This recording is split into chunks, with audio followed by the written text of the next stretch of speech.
আউযু বিল্লাহি মিনাশ শাইতানির রাজিম। ক্বালা রাব্বি ইশরাহ লি সাদরি ওয়া ইয়াসসির লি আমরি ওয়াহলুল উকদাতাম মিন লিসানি ইয়াফকাহু কওলি। সম্মানিত দর্শক এবং শ্রোতাবৃন্দ, আপনাদের সকলকে জানাই আসসালামু আলাইকুম ওয়া রাহমাতুল্লাহ। খোরাসান এবং তার আশেপাশের এলাকার কিছু নাস্তিক লেখকেরা তারা বলে যাচ্ছে এবং অতীত থেকে বলে আসছে, আল্লাহ নাকি রাসূলকে কোরআনের সাথে অনুরূপ আরাকখানা দিয়েছেন। আর এ ব্যাপারে তারা একটি রেওয়ায়াত মানুষের সামনে তুলে ধরে, আর সেই রেওয়ায়াতে কি বলা হচ্ছে আসুন আমরা একটু জেনে নিই। তাহলে আমরা বুঝতে পারবো যে এই রেওয়ায়াতে মূলত যে কথাগুলি বলা হচ্ছে সেই কথাগুলি আমরা মুসলিম হিসেবে মানতে পারি কিনা। আল মিকদাম ইবনু মাদি কারিব থেকে বর্ণিত, রাসূল বলেছেন, জেনে রাখো আমাকে কিতাব এবং তার সঙ্গে অনুরূপ কিছু দেওয়া হয়েছে। আবার বলা হচ্ছে, জেনে রাখো এমন এক সময় আসবে যখন কোনো প্রাচুর্যবান লোক তার আসনে বসে বলবে, তোমরা শুধু এই কোরআনকেই গ্রহণ করো, তাতে যা হালাল পাবে তা হালাল, আর যা হারাম পাবে তা হারাম মেনে নেবে। রাসূল বলেন, জেনে রাখো গৃহপালিত গাধা তোমাদের জন্য হালাল নয় এবং ছেদন দাঁত বিশিষ্ট হিংস্র পশু নয়। অনুরূপ সন্ধিবদ্ধ অমুসলিম গোত্রের হারানো বস্তু তোমাদের জন্য হালাল নয়, অবশ্য যদি এর মুখাপেক্ষী না হয়। আর যখন কোনো লোক কোনো সম্প্রদায়ের নিকট আগন্তুক হিসাবে পৌঁছে, তখন তার উচিত তার মেহমানদারি করা। যদি তারা না করে তাহলে তাদেরকে কষ্ট দিয়ে হলেও তার মেহমানদারির পরিমাণ জিনিস আদায় করার অধিকার তার আছে। তো এখন আল মিকদাম ইবনু মাদি কারিব এই যে বর্ণনা করেছেন, এটি কোনো ক্রমে আমরা মুসলিমরা কি মানতে পারি? কোরআনের অনুরূপ কোনো কিছু দেওয়া। কোরআন 2 নম্বর সূরা আল বাকারার 2 নম্বর আয়াতে কি বলছে? যালিকাল কিতাবুল লা রাইবা ফীহি হুদাল লিল মুত্তাকিন। ওই লিখিত আল কিতাবের মধ্যে কোনো সন্দেহ নেই, পবিত্র জীবন ধারণকারীদের জন্য রাস্তা দেখায়। তো ওই আল কিতাব, তাতে কোনো সন্দেহ নেই। তো সন্দেহমুক্ত গ্রন্থ এই আল কিতাব। এর বিপরীত যত গ্রন্থ রয়েছে সন্দেহযুক্ত। সন্দেহমুক্ত গ্রন্থের কোনো একটি আয়াত আপনি যখন পড়বেন, আমি যখন পড়ব, তাতে কোনো সন্দেহ নেই। কিন্তু সন্দেহমুক্ত গ্রন্থের কোনো একটি প্যারাগ্রাফ, কোনো একটি লাইন আপনি আমি যখন পড়ব, তখন সেখানে সন্দেহযুক্ত গ্রন্থ, তাই সেখানে সন্দেহ রয়েছে। আর এই কোরআনের 17 নম্বর সূরা বানী ইসরাঈল 88 এবং 89 আয়াত দুটিতে আল্লাহ বলেন, কুল লা ইন ইজতামাতিল ইনসু ওয়াল জিন্নু আলা আন ইয়াতু বিমিথলি হাযাল কুরআন লা ইয়াতুনা বিমিথলিহি ওয়ালাউ কানা বা'দুহুম লিবা'দিন যাহিরা। তুমি বলে দাও, যদি মানুষ এবং জিনদের সবাই একসাথে মিলে চেষ্টা করে, তবু এই কোরআনের নমুনায় কোনো জিনিস তারা কিছুতে আনতে পারবে না, যদিও তারা এই কাজে পরস্পর সহযোগিতা করতে লেগে যায়। আর 89 আয়াতে বলা হচ্ছে, আমি এই কোরআনের সব বিষয় নানাভাবে উল্লেখ করেছি, কিন্তু বেশিরভাগ মানুষ তা অস্বীকার করে, অবাধ্যতা ছাড়া আর তো কিছুই করে না। তো রবের ইসলামী কিংডমে আপনি আমি মুসলিম হলে আপনি এবং আমি কোনোভাবে আল্লাহ তাআলার এই গ্রন্থ থেকে মুখ ফেরাতে পারবো না, কারণ আল্লাহ রাব্বুল আলামিন এই গ্রন্থের ভিতরে প্রত্যেকটি জিনিস বিস্তারিতভাবে বলে দিয়েছেন। এখন আপনাকে এবং আমাকে মেনে চলতে হবে। যদি আপনি মনে করেন যে এই গ্রন্থের ভিতরে সব কিছু নেই, এর বিপরীত আর একটি গ্রন্থ দরকার, তো 6 নম্বর সূরা আল আনআমের 20 নম্বর আয়াতে আল্লাহ বলেন, আল্লাযীনা আতাইনাহুমুল কিতাবা ইয়ারিফুনাহু কামা ইয়ারিফুনা আবনাহুম আল্লাযীনা খাসিরু আনফুসাহুম ফাহুম লা ইউমিনুন। আমি যাদেরকে লিখিত আল কিতাব দিয়েছি, তারা তাকে তেমনই চেনে যেমন তারা নিজেদের সন্তানদেরকে চেনে। যারা নিজেদের ব্যক্তিত্বের ধ্বংস সাধন করেছে, তারা ঈমান আনতে পারবে না। 6 নম্বর সূরা আল আনআমের 38 নম্বর আয়াতে আল্লাহ বলেন, মা ফারাতনা ফিল কিতাবি মিন শাইইন। লিখিত আল কিতাবে আমি কোনো কিছু বাদ দেইনি। আর এই কিতাবটি সকল নবীদেরকে আল্লাহ দিয়েছেন, সকল রাসূলদেরকে আল্লাহ দিয়েছেন। 6 নম্বর সূরা আল আনআমের 89 আয়াতে বলা হচ্ছে উলাইকাল্লাযীনা আতাইনাহুমুল কিতাবা ওয়াল হুকমা ওয়ান নুবুওয়া। সকল নবীদের ব্যাপারে আল্লাহ বলেন এরা তারাই যাদেরকে আমি আল কিতাব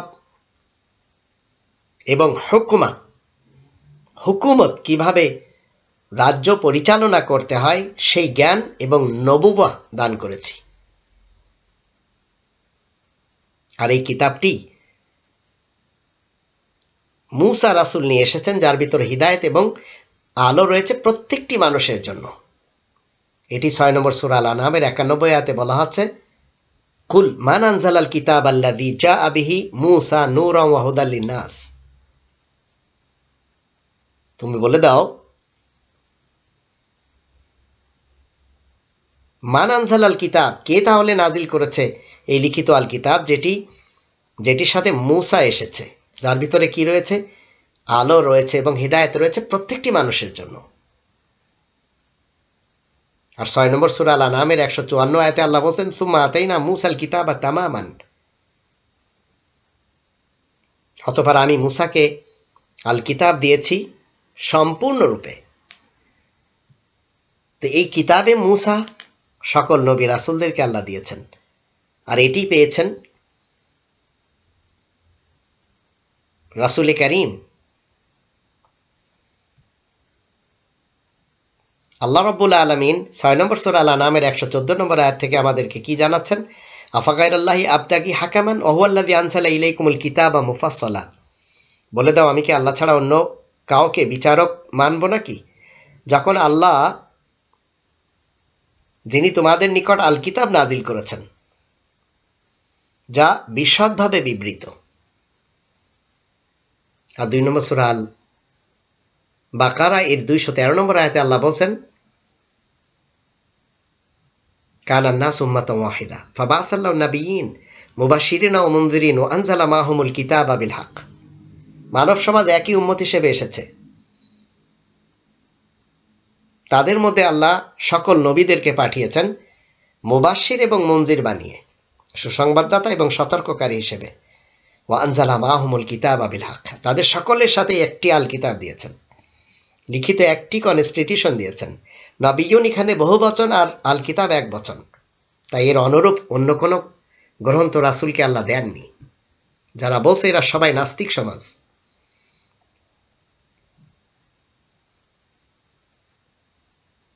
আপনাকে আমাকে এটিই মেনে চলতে হবে। এর বিপরীত যত গ্রন্থ রয়েছে সেগুলি সবই সন্দেহযুক্ত। তো সন্দেহযুক্ত গ্রন্থ আপনাকে আমাকে হিদায়াত করতেই পারে না। আর যারা এমন মতবাদ রাখবে তারা সবাই নাস্তিকদের অন্তর্ভুক্ত, তারা আস্তিক হতেই পারে না। আল্লাহ এমন নাস্তিকদের থেকে আমাদের সকলকে হেফাজতে রাখুন। যন্ত্র এটি আল্লাহ রাব্বুল আলামিন এটাকে হারাম করেছেন। সূরা লোকমান আয়াত নম্বর 6, সূরা লোকমান আয়াত নম্বর 6। এটার ব্যাখ্যায় তাফসীরের কিতাবগুলোতে ইবনে কাসির, কুরতুবী, যত বড় বড় মুফাসসিররা তাফসীর লিখেছেন, কোরআনের ব্যাখ্যা আছে, সেই ব্যাখ্যাগুলো খুললে দেখবেন এখানে গান বাজনা হারাম এটি কোরআনে বলা আছে কি না? জবাব হ্যাঁ, কোরআন এবং সুন্নায় গান বাজনা হারাম বর্ণনা এসেছে। যেমন সূরা লোকমান 6 নম্বর আয়াত আল্লাহ সুবহানাহু ওয়া তাআলা বলছেন ওয়া মিনান নাসি মান ইয়াশতারি লাহওয়াল হাদিস। মানুষের মাঝে অনেক রয়েছে এই গান বাজনা খেলতামাশা এগুলিকে সংগ্রহ করে। এখানে আল্লাহ সুবহানাহু ওয়া তাআলা স্পষ্ট বলছেন যে এগুলি মানুষকে আল্লাহর দিন থেকে, আল্লাহর পথ থেকে বিভ্রান্ত করে দেয় এবং তাদের জন্য জাহান্নামের শাস্তির কথা এই আয়াতে আল্লাহ রাব্বুল আলামিন বর্ণনা দিয়েছেন। এটি স্পষ্ট প্রমাণ করে। সূরা লোকমানে আল্লাহ বলেছেন ওয়ামিনান নাসি মান ইয়াশতারি লাহওয়াল হাদিস লিয়ুদিল্লা আন সাবিলিল্লাহি বিগাইরি ইলম ওয়া ইয়াত্তাখিদাহা হুজওয়া। এই আয়াতের ব্যাখ্যায় 27 জন মুফাসসির একমত। আল্লাহ তাআলা লাহওয়াল হাদিস বলতে গান বাদ্যের কথা বলেছেন, অথবা গান বাদ্য হারাম। গান বাদ্য হারাম কোরআন কারীমের সুস্পষ্ট আয়াত দিয়েই প্রমাণিত। আমরা ভিডিও ফুটেজে শুনলাম সূরা লুকমানের 6 নম্বর আয়াত লাহুল হাদিসের অর্থ গান বাজনা হারাম। এবার আমরা শুনব সূরা লুকমানের 6 নম্বর আয়াত লাহুল হাদিসের অর্থ কুরআনের বাইরের লেখা সব কিতাব। যে বলেছেন তার সাথে পরিচিত হই আমাদের নিয়মিত রিপোর্টার রকির সংগ্রহ ভিডিও ফুটেজ। আল কোরআনের বাইরে যেগুলো আছে, নাজিলকৃত বিধানের বাইরে যা আছে সেগুলো হচ্ছে লাহুল হাদিস, যেটা সূরা লুকমানে রয়েছে 6 নম্বর আয়াতে, 31 নম্বর সূরা লুকমান আয়াত 6। ভালো করে পড়ুন, যেখানে বলতে অমিনান নাস মান ইয়াশতারি লাহওয়াল হাদিস বিগাইরি ইলমিন লিউদিল্লা আন সাবিলিহি, যে আল্লাহর জ্ঞানকে বাদ দিয়ে যারা লাহওয়াল হাদিস, যে কোরআনের বাইরের যে হাদিসগুলো, যে কথাবার্তাগুলো, বাক্যগুলো, যে আলোচনাগুলো, যে গল্পগুলো, এগুলো যারা প্রচার করে, যারা কেনাবেচা করে, যারা বিক্রি করে, যারা এটা নিয়ে বিজনেস করে, মানুষকে বিভ্রান্ত করে কোরআনের জ্ঞানকে বাদ দিয়ে, এটা বলেছেন। তাহলে সাল্লাল্লাহু আলাইহি মুহাম্মদ আদিষ্ট ছিলেন শুধুমাত্র আল কোরআন মানার জন্য, অনুধাবনের জন্য, অধ্যয়নের জন্য, বাস্তবায়নের জন্য। আমরা ভিডিও ফুটেজে শুনলাম সূরা লুকমানের 6 নম্বর আয়াত লাহুল হাদিসের অর্থ কুরআনের বাইরের লেখা সব কিতাব। এবার আমরা শুনব সূরা লুকমানের 6 নম্বর আয়াত লাহুল হাদিসের অর্থ অসার কথা যারা বলেছেন তাদের সাথে পরিচিত হই আমাদের নিয়মিত রিপোর্টার রকির সংগ্রহ ভিডিও ফুটেজ। বললাম পবিত্র কোরআনের সরাসরি ডাইরেক্ট গানকে হারাম করে কোনো আয়াত নাই। আপনারা সূরা লুকমান দেখিয়ে একটা শব্দের মিনিং করে দিলেন, এটার মানে হচ্ছে এটা, অথচ মুফাসসিররা বলেন এর অন্য আরো 10টা মানে আছে। লাহুল হাদিস মানে গান নয়, অসার কথা, যেই কথার কোনো ভিত্তি নাই, মানে নাই, অনর্থক, অহেতুক। কারণ মানুষের জীবন গানের বিপক্ষে একটা দলিল কোরআন শরীফ থেকে কেউ দিতে পারলে আমি গান গাবো না। আপনারা কাগো পক্ষে, ওলি আল্লাহ পক্ষে না শয়তানের পক্ষে? কোরআন শরীফে যদি গান বাজনা হারাম দেখাবার পারে তাহলে তো গাম হই না। আর কোরআন শরীফে যেটা হারাম কয় নাই, ওটা যে হারাম কইবে ওটা হারাম জাদা। কোরআন শরীফের একটা আয়াত দিয়ে আমাকে গান বাজনা যায় হারাম বুঝে, সেটা হলো কোরআন শরীফের সূরা লুকমানের 6 নম্বর আয়াত, আমিনান নাসি মাইয়াশতারি লাহুল হাদিস লিউদিল্লা ইলা আন সাবিলিল্লাহ। এখানে বাংলা দেখবেন লেখা আছে আল্লাহ তাআলা বাজে আলাপ পছন্দ করে না। অলিক গল্প, অসার কথা, যেগুলো শুনলে মানুষ পথভ্রষ্ট হবে, গোমরা হবে, এরকম আলাপ আল্লাহ পছন্দ করে না, করে না। এই আয়াতটার ব্যাখ্যা, ওরা কয় না আল্লাহ বাজে কথা না, তো এটা হলো গান বাজনা। ওরা আল্লাহরে বুঝাইতেছে, আল্লাহ আল্লাহ কয় বাজে কথা, ওরা কয় না আল্লাহ এটা গান বাজনা, তুমি বোঝো না তাই কইছা। ওইটা পবিত্র কোরআনের কোথাও এই গান হালালও নাই হারামও নাই। সূরা লুকমানের 6 নম্বর আয়াতকে কোন মানুষ বলে এই যে দেখেন গান বাজনা হারাম করছে, সেখানে বলা হয়েছে লাহওয়াল হাদিস, অর্থাৎ বাজে কথা, গান বাজনার কোনো প্রশ্নই সেখানে নাই। মনে রাখবেন সূরা লুকমানের 6 নম্বর আয়াত। হ্যাঁ আচ্ছা, কোরআনে তাইলে এর বেশি আর কিছু নাই। মান কাযিবা আলাইয়া মুতাআম্মিদান ফালিয়াতাবাওয়া মাকআদাহু মিনান নার। রাসূল বলছেন কেউ যদি আমি রাসূলের নামে কোনো একটা কথা বানায়া বলে, যত গুড ইন্টেনশনেই হোক না কেন, ফালিয়াতাবাওয়া মাকআদাহু মিনান নার, সে যেন নিজে তার জায়গা জাহান্নামে বানায় নিল। নাউযুবিল্লাহি মিন যালিক। গায়ের লোম খাড়ায় উঠবে আপনার আমার রাসূল সাল্লাল্লাহু আলাইহি সাল্লামের নামে বানানো কথা বলার জন্য। নবী করিম সাল্লাল্লাহু আলাইহি সাল্লামের বানানো কথা মানে কি? নবীজি যা করতে বলেন নাই, যা বলেন নাই, যা করেন নাই, সেই কাজই যদি আমি করি, কেন এত বড় কথা রাসূল সাল্লাল্লাহু আলাইহি সাল্লাম বললেন জানেন? এটা কোরআন সাবিত করেছে তার কারণ কোরআন বলছে ওমা ইয়ানতিকু আনিল হাওয়া ইন হুয়া ইল্লা ওয়াহয়ুন ইউহা। রাসূলুল্লাহ সাল্লাল্লাহু আলাইহি সাল্লামের জিহ্বা নড়ে না যতক্ষণ না আল্লাহর পক্ষ থেকে ওহী না আসে। ওহী আসলে তবেই রাসূল কথা বলেন। একটা ওহী মাতলু, যেটা কোরআনের মাধ্যমে এসে জন্য নামাজে তেলাওয়াত হয়, আর একটা ওহী আল্লাহর পক্ষ থেকে গায়রে মাতলু, ওর একমাত্র বৈশিষ্ট্য এইটুকুই কম যে ওইটা নামাজের মধ্যে পড়া যায় না, তাছাড়া অবশ্যই সেটাও আল্লাহর পক্ষ থেকে। তাহলে দুনিয়ার কোনো মানুষের আল্লাহর নামে কিছু বানায় বলার অধিকার আছে? আছে? তাহলে হাদিসও তো আল্লাহর পক্ষ থেকে।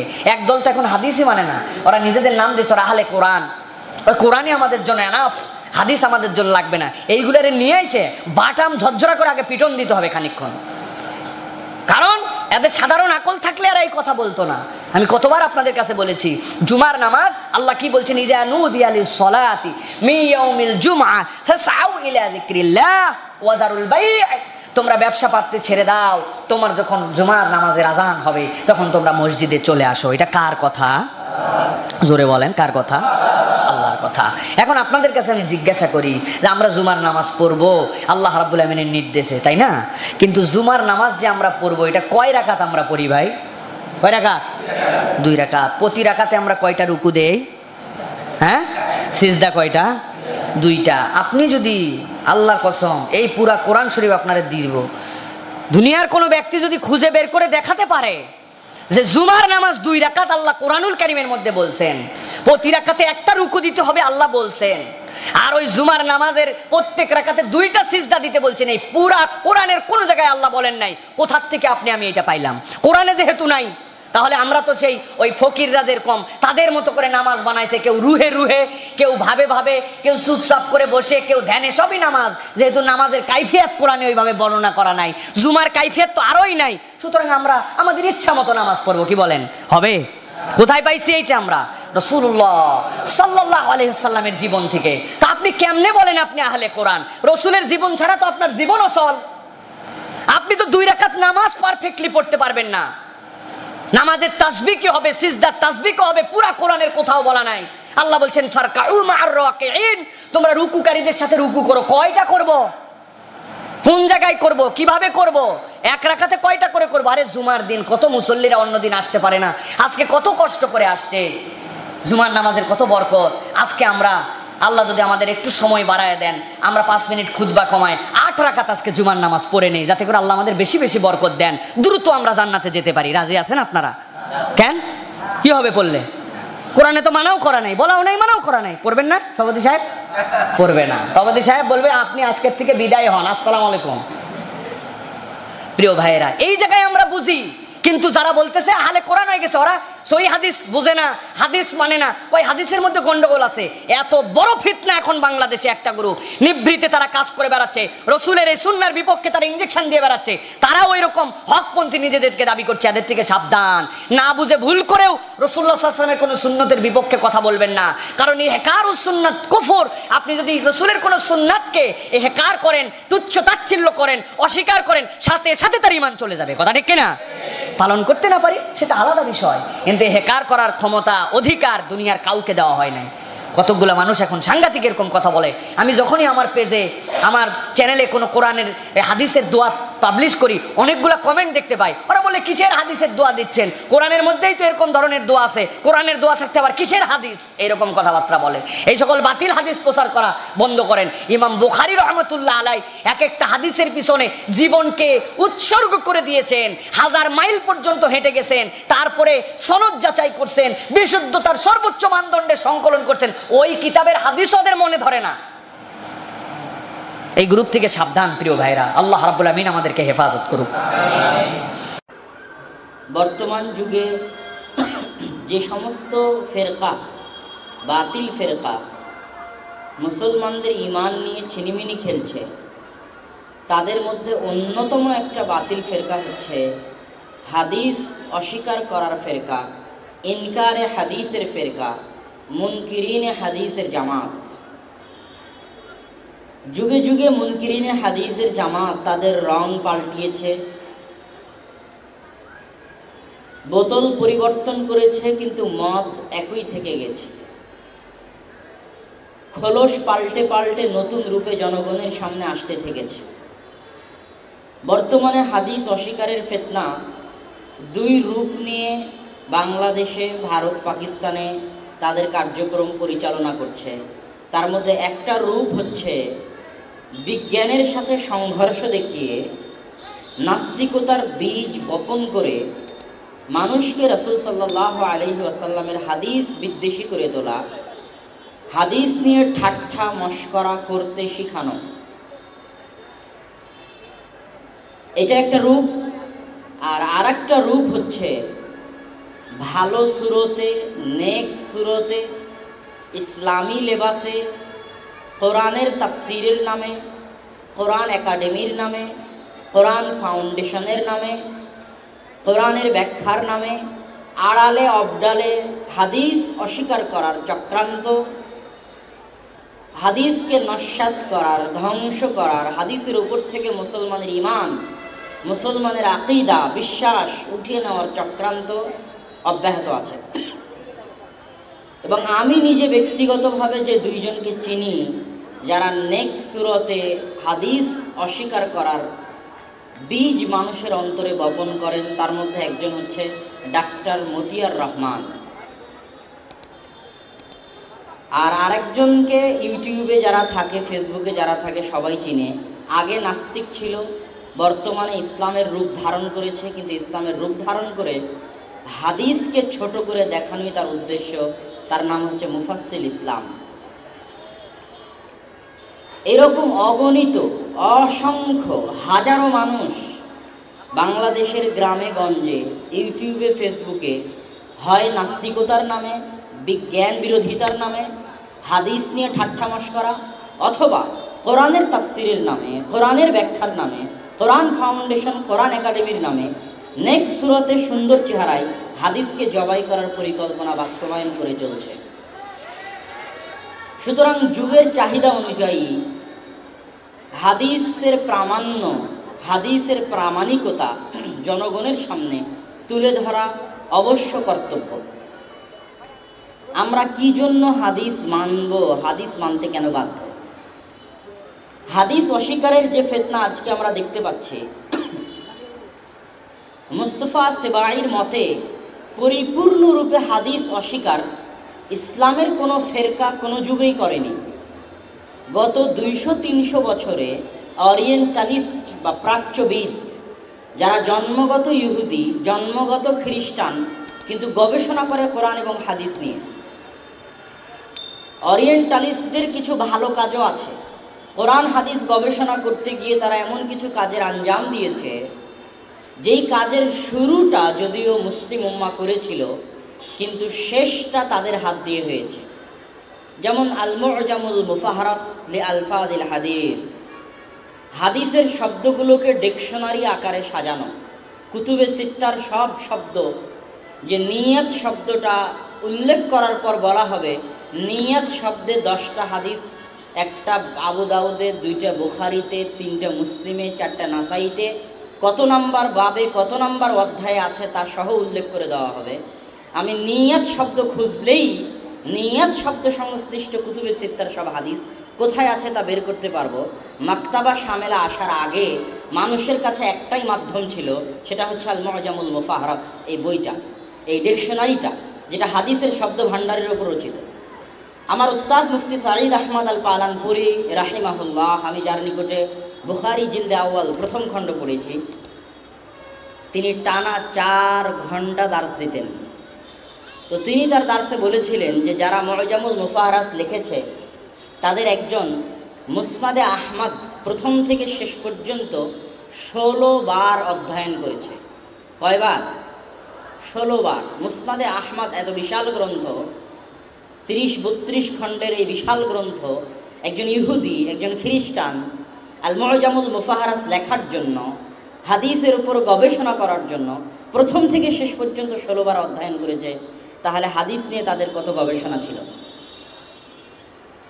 আমরা আলোচনা করছিলাম যে ইসলামের কোনো ফেরকা, খারিজি হোক, মুতাজিলা হোক, মুরজিয়া হোক, জাহমিয়া হোক, কাদারিয়া হোক, কোনো ফেরকাই 100-100 পরিপূর্ণ হাদিস অস্বীকার করেনি অরিয়েন্টালিস্টদের উত্থানের আগ পর্যন্ত।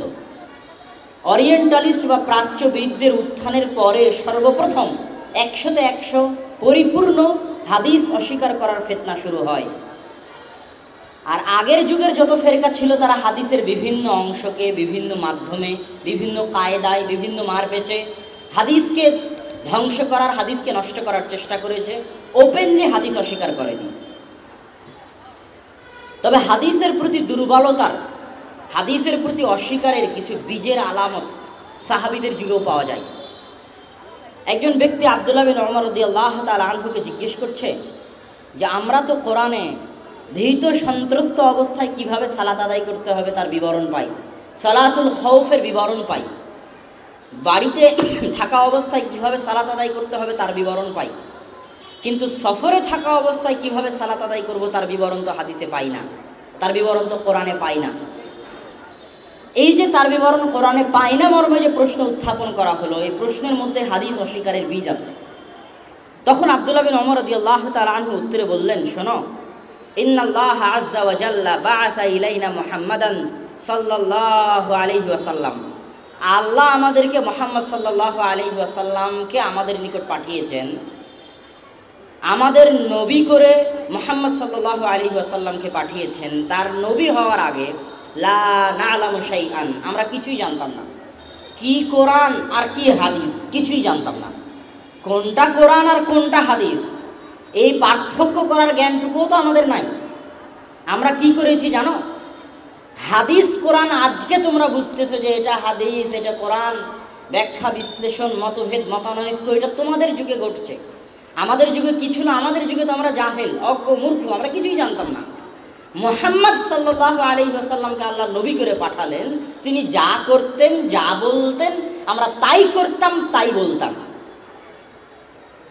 তার এই মন্তব্য থেকে একটা জিনিস স্পষ্ট ফুটে উঠল যে হাদিসের অস্তিত্বহীনতা কোরআনের অস্তিত্বহীনতা।